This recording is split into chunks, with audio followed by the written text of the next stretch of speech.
Now, WGEM Sports Extra with Sports Director Tony Cornish Jr. Good evening and thanks for joining us. We start off on this first Tuesday of the new decade with a stop at the pit. That's right, QD. That's where head coach Eric Orn and the Lady Raiders of Quincy, Notre Dame were playing host to the Pirates of Hannibal High just 24 hours after falling to defeat 54-43 against Pleasant Plains at home in what was their first setback of the season. Lady Raiders taking the floor, trying to bounce back against HHS tonight.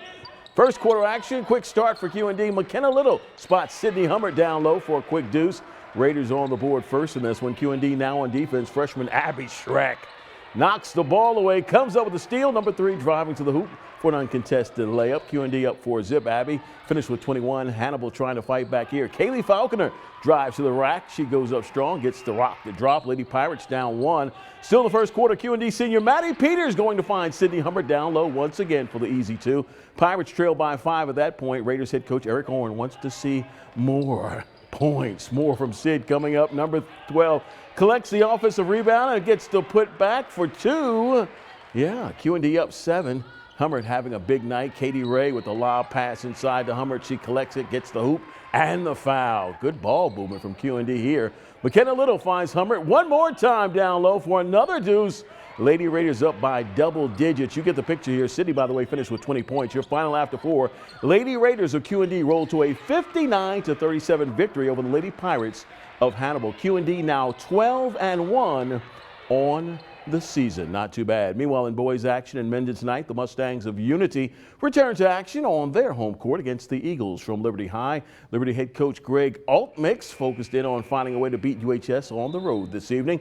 Late first half, Liberty's Knowlton Klingel drives and finds Brayton Klingel under the basket. Klingel misses the first attempt, gets on the board and gets the putback for 2.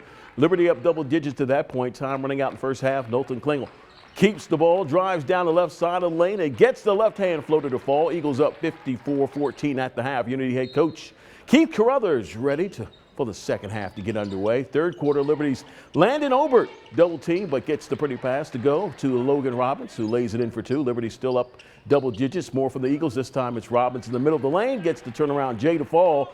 Liberty fans, yeah, they love the flow of this game. Still in the third, Unity's Austin Cornwell scrambles for the ball in the lane, grabs it, goes up strong and gets the bucket and the foul. Nice play, Mustangs trying to stay in this one. Eagles with great ball movement here. Logan Robbins with a quick pass to a cutting Landon Obert, who gets the reverse layup to fall.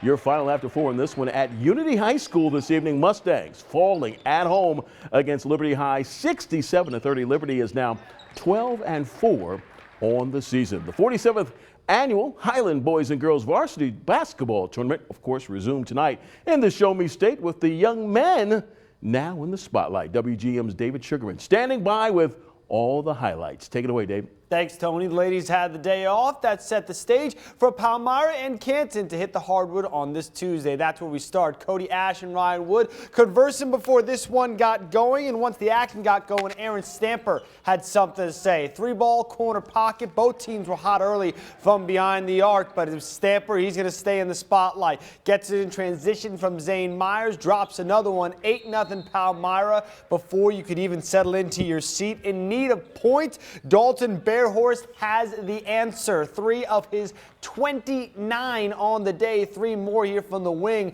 This time off the assist from Carson Burke, down 14-6 at that point. Jaden Durst now, a buttery looking jumper. Put that on some popcorn. 16-11 Panthers. Second quarter, good quiet Plunkett defense makes for an Abe Harris steal. He takes it all the way for 2. 24-11 Panthers in the second quarter at that point. They led 42-27 at the break, and they go on to win 74-61. Zach Schwartz Knox County Eagles take it on Macon as well. A huge first half for one Connor Hayes. Off the inbounds, 3-ball. It's good. You're going to see a couple of those. Spoiler alert. Then he's going to go behind his back and behind the backboard. That could be a QMG Play of the Week nominee. Eagles down 6-5. Now the Eagles are going to take the lead. Rylan Roberts, good find for Jacob Becker, who lays it in reverse style. 7-6. Now closing seconds of the first. Colton Morrow and Becker pick and roll action, and they beat the horn. 9-6 Knox, and let's change the channel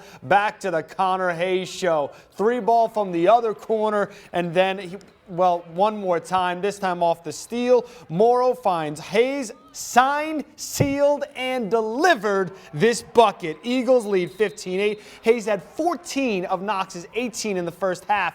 Unfortunately, it wasn't enough. They fell short, 48-42. 8th-seeded Scotland County taking on top-seeded Kirksville. That was the first game of the day. Kirksville, they jumped on the Tigers. Well, they were both Tigers, but Kirksville jumped on them early. Paxton Dempsey from 3, 10-0, less than 3 minutes in. But then Scotland took the lid off the rim. Xavier Lucas from 3, nicely done. Then it's going to be Carson Harrison's turn. Watch him knife through the defense and lay it in. Scotland down just 14-5. Let's switch back to Lucas. He's going to go baseline and kiss it off the glass for 2. Second quarter, Scotland down 20 at this point, but Cabe Hamlin going to find an open Alex Long. He's got the long ball, and he's going to drill the 3. Something in those headbands today. I don't know what was going on there. You got the long flows, got kind of a Jackie Moon, moon look going on there. Joe Dirt is the other guy I was thinking of. Either way, it didn't work out for Scotland today, but keep up the good looks, fellas. 73-27, Scotland loses. Final game of the evening, host Highland taking on Clark County. Brandon Cratch, yeah, he was doing his thing like he's been doing it all year long. First hoop of the game for him. He had 31 on the night, but coming back on the other way, good handoff action. Dalton Clucky with the hoop.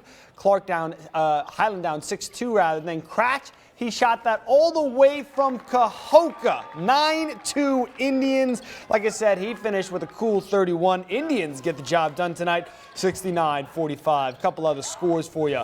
Monroe City at the Clapton tournament, all over Ellsbury, 66-18. Mark Twain loses a tight one to Wright City, 50-45. North Shelby, they lost a close one to Novinger, 62-59. West Hancock beats Beardstown by the slimmest of margins, 49-48, and a heartbreaker for Holy Trinity.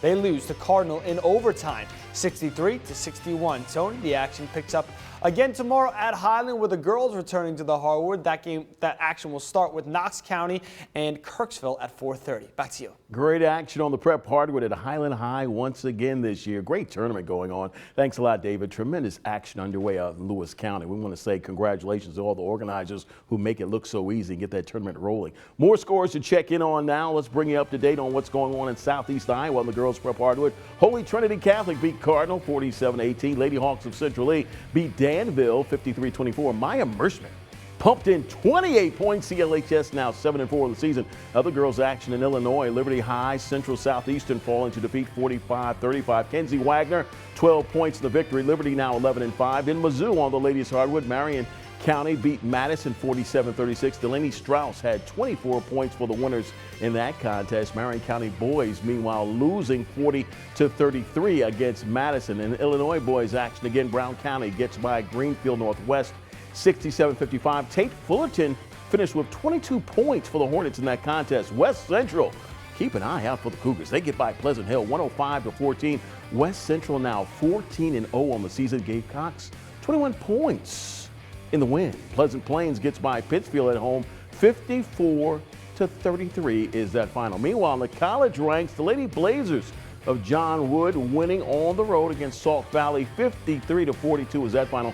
John Wood will return to action Saturday at 2 o'clock at the Woodpile against Marshalltown. Lady Trojans of Hannibal LaGrange winning at home against Stevens 58-57. Trojans now 3-10 on the season. In the Southeastern Conference, the Tigers of Mizzou falling at home against Tennessee by 10. 69-59 was that final. This season, the Quincy High wrestling program features 4 female wrestlers who may be in action tomorrow at 6 o'clock when QHS plays host to Pittsfield and Quincy Notre Dame on the mats. Inside the famed Blue Devils wrestling room earlier today, the ladies were going all out preparing for Wednesday's first home wrestling match of the Blue and Whites season. The ladies are, they're ready to showcase their developing skills right alongside their male counterparts. Thank you. As you can see, these ladies are filled with heart, a lot of hustle and agility that certainly caught our attention. The ladies are also hoping for an even bigger prize to emerge down the line at Quincy High